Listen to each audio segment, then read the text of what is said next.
Good evening, and I call the meeting of the Cleveland ISD Board of Trustees to order. Today is Monday, July 21st, 2025. The time is 6:01 p.m.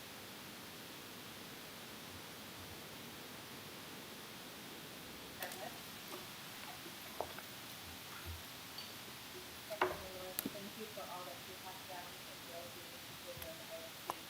As we gather to be ready to the vision for the upcoming school year, Lord, we ask that you would guide each of us to stand and be able to ensure that you will grace us the wisdom that we need to make the best decisions for our students and for our teachers and staff. Lord, we ask all of this in your name. Amen.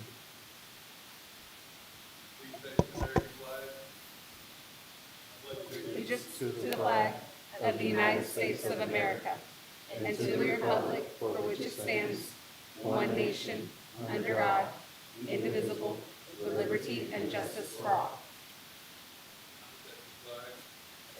Honor the Texas flag.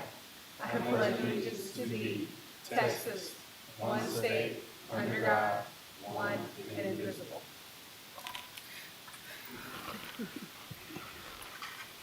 Thanks, Coach.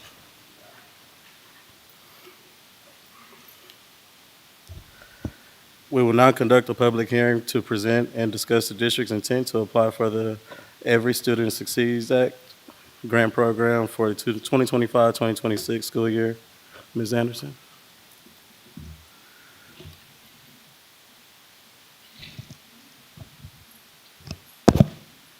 Okay, sounds like we're ready to go.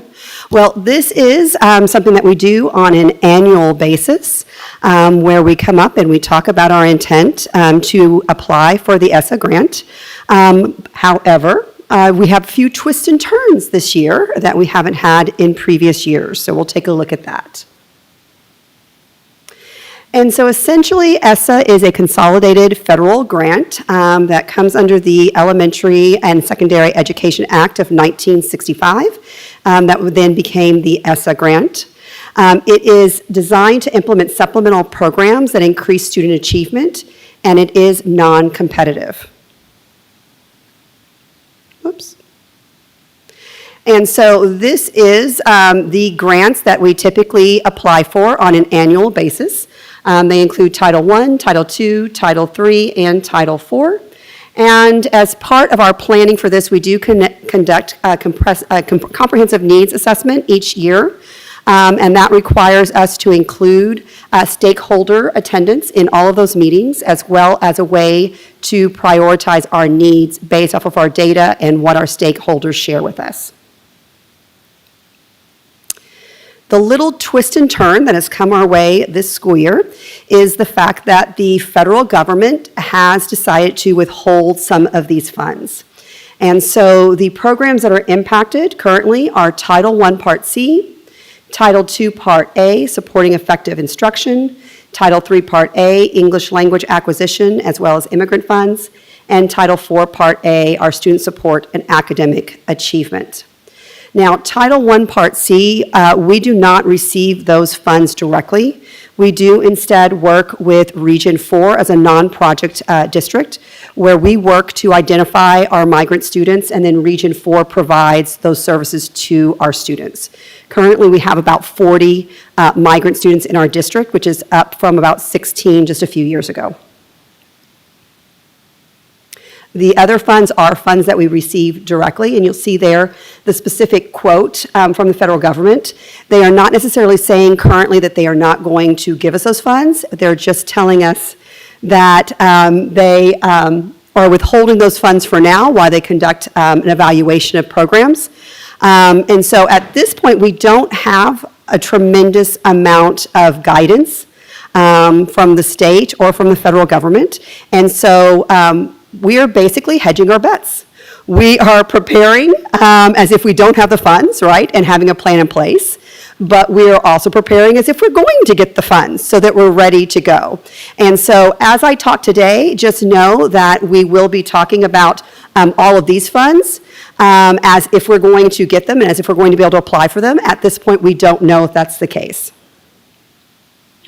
Okay, so if we look at our Title I, Part A, this provides supplemental resources to help our schools that have high concentrations of students with low-income families. And our identified needs for this upcoming year is professional development for teachers and instructional leaders, our instructional support staff, and parent and family engagement activities. And you can see in the top right-hand corner, this is the current amount that the federal government has shared would be the amount that we would get. Okay, looking at Title II, Part A, supporting effective instruction. This is to improve teacher and principal quality. And our identified needs for this year is our teacher stipends in high-need certification areas such as math and science. Supporting our recruitment and retention activities so that we can get the brightest and the best here at Cleveland ISD, and training for campus and district instructional leadership staff. Our Title III Part A is specifically for our emergent bilingual students in order to help them develop high levels of academic attainment and as well as language proficiency. And so our identified needs for this year would be our professional development for teachers, campus, and district instructional leaders, instructional materials, supplies, and resources that are supplemental for those particular students, and any parent, family, and community engagement activities. Our Title III Part A immigrant funds are specifically for our immigrant students. So those are our students who were born outside the United States and in their first 3 years of schooling here in the United States. Our identified needs for that are professional development for teachers, campus, and instructional leaders, additional instructional materials and supplies, and parent and family community engagement specific to our immigrant families. And then we have our Title IV Part A.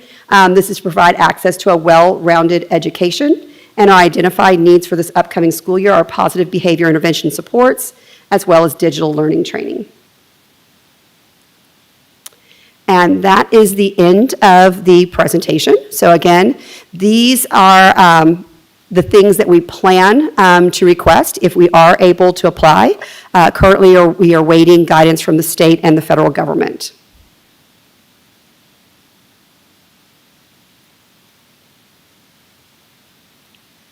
And so if there's no questions. Thank you, Ms. Anderson. At this time, we will open the floor for public comments.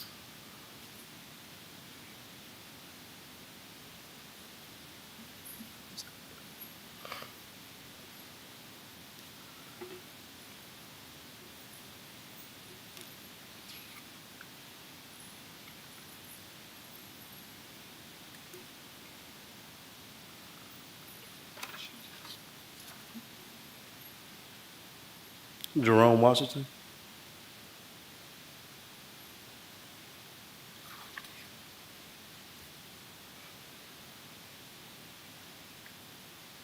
Mr. Washington, you will have 3 minutes to speak. Please remember that the board cannot deliberate or take any action on matters not on the agenda, but we will carefully listen and take your concern under advisement. Thank you. My name is Jerome Washington. I have been a part of the Cleveland community for approximately 3 years. And one of the things that I marvel is how far the community has changed. For I remember before 59 was a highway through here. So I've looked at all the changes that have made. The demographics have changed, especially in the school district, and you all are overcrowded and overwhelmed. However, in browsing through to look at what's happening here, and I am a career educator, I looked at what was happening, what was going on, where the students were going, what the students were learning. And I am of the belief that if the students do well, so does the community. And since this will be my home for life, I stand in support of you all applying for this particular grant. There's so much to do. There's so much going on in the community.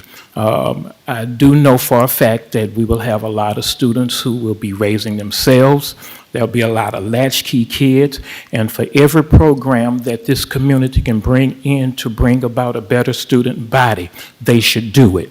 No ifs, no ands, no buts. And I think that when the community starts seeing what the schools are doing, how well they are progressing, how it will benefit them, y'all can get that bond election passed.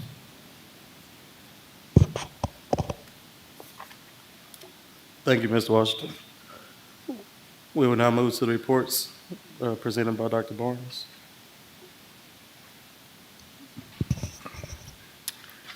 Good evening. Attached, we have the meet the teacher schedule for 25-26 for the campuses. The information is provided.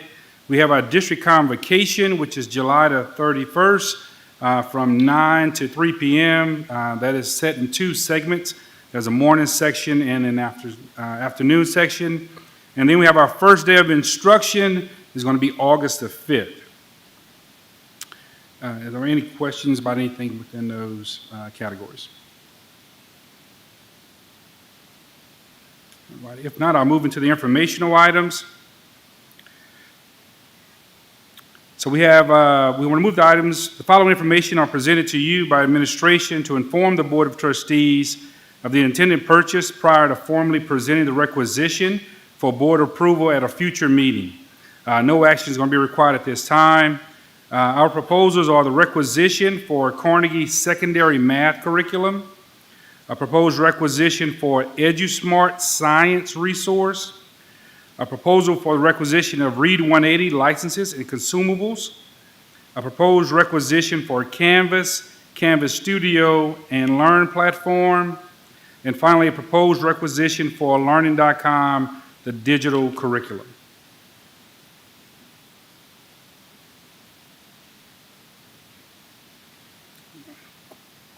And for our financial reports, we have our CFO here if there's any questions about those financial reports.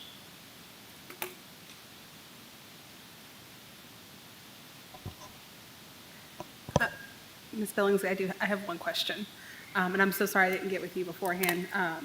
My apologies. I noticed in the campus reports, Cottonwood Elementary has a PE account, but the other elementaries don't seem to have that same account. Is that everything good with that? Yes. Are they okay? Yes, at least one of them have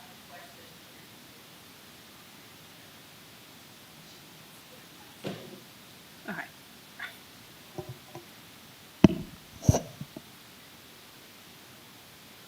We will now consider the consent agenda.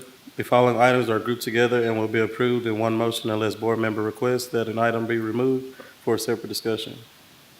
Approve bills and payroll, approve the investment report, approve the minutes of the regular meeting of June 16, 2025, and special meeting July 7th.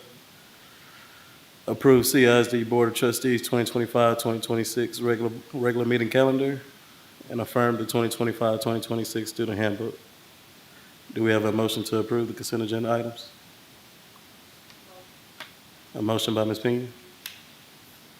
Second by Ms. Allen. All approved? Motion passes 7-0. We will now address the considered agenda items. Item A, under the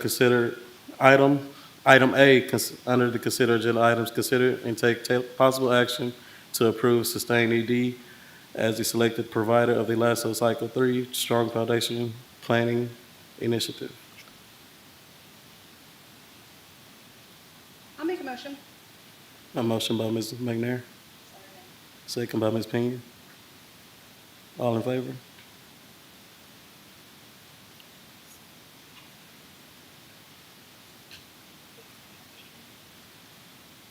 Are there any questions?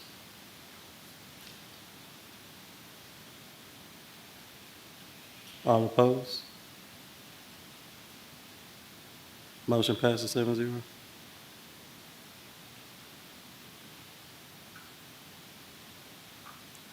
Item B, consider approval of board resolution to extend bank depository contract.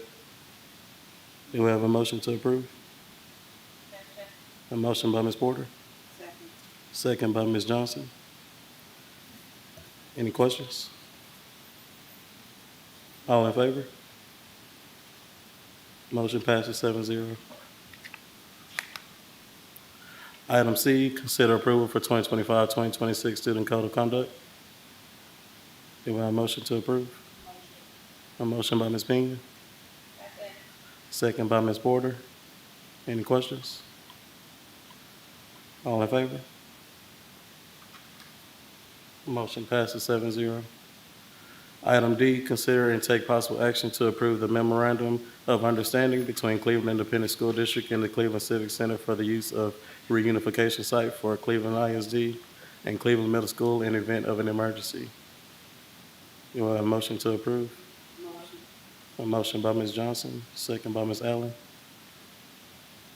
All in favor? Motion passes 7-0. Item E, approval of the TASO membership and FTSA 12-session coaching extension package for superintendent. A motion by Ms. Porter, second by Ms. Allen. You have any questions? All in favor?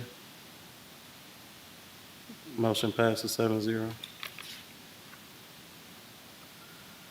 Item F, consider and take possible action to approve a resolution naming a delegate and alternate to represent the district at the 2025 TASB Delegate Assembly. Mr. President, I nominate Jennifer Pena to serve as that delegate with Ms. Pauline Johnson serving as the alternate. I second that. Any questions on those names? All in favor? Motion passes 7-0.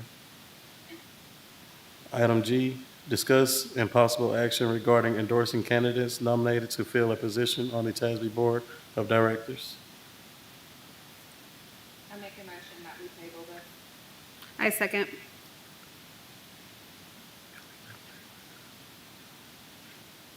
We will table item G.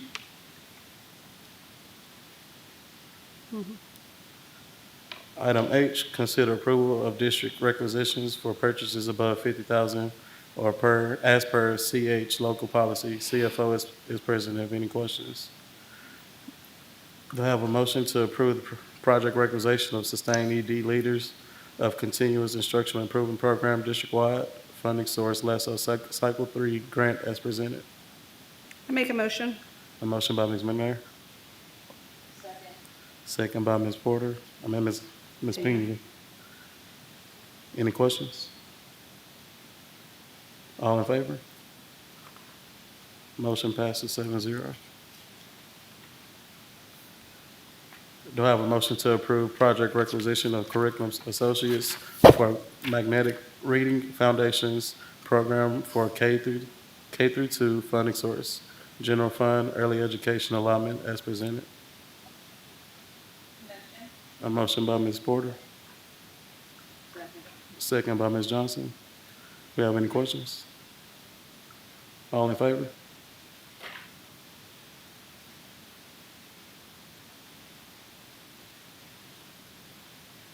You good, Coach?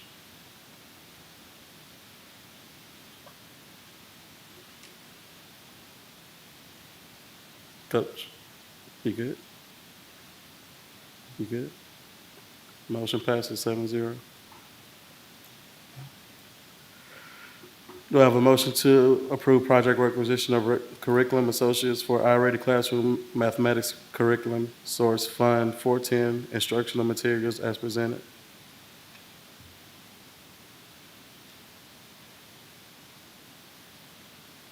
Well, I'll make a motion. A motion by Ms. McNair, Second. second by Ms. Porter. Do we have any questions? All in favor? Motion passes 7-0.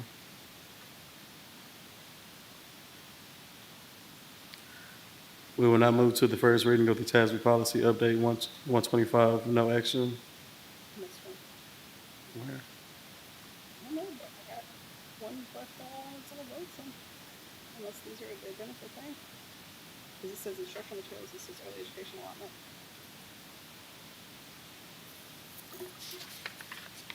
One moment, please.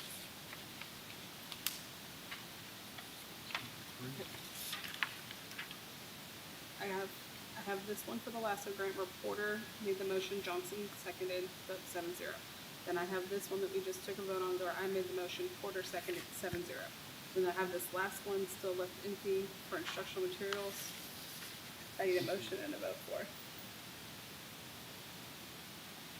Motion. Johnson's like, let's hurry up, y'all. I don't have that.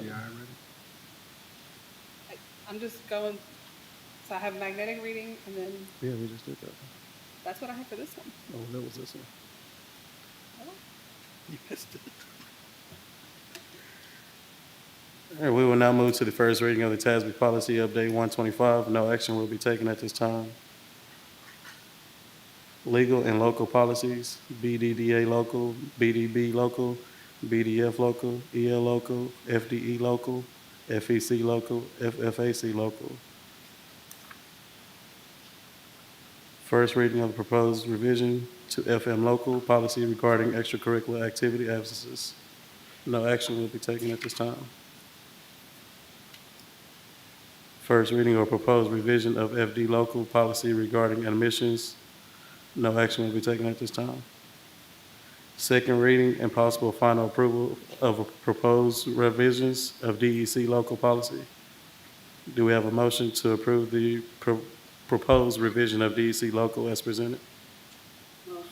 A motion by Ms. Johnson. Second. A second by Ms. Pena. Do we have any questions? All in favor? Motion passes 7-0. At this time, the board will enter into executive session under authority of the Texas Government Code, Subchapter D, Sections 551.071, 551.072, 551.074, and 551.076. The time is now 6:23.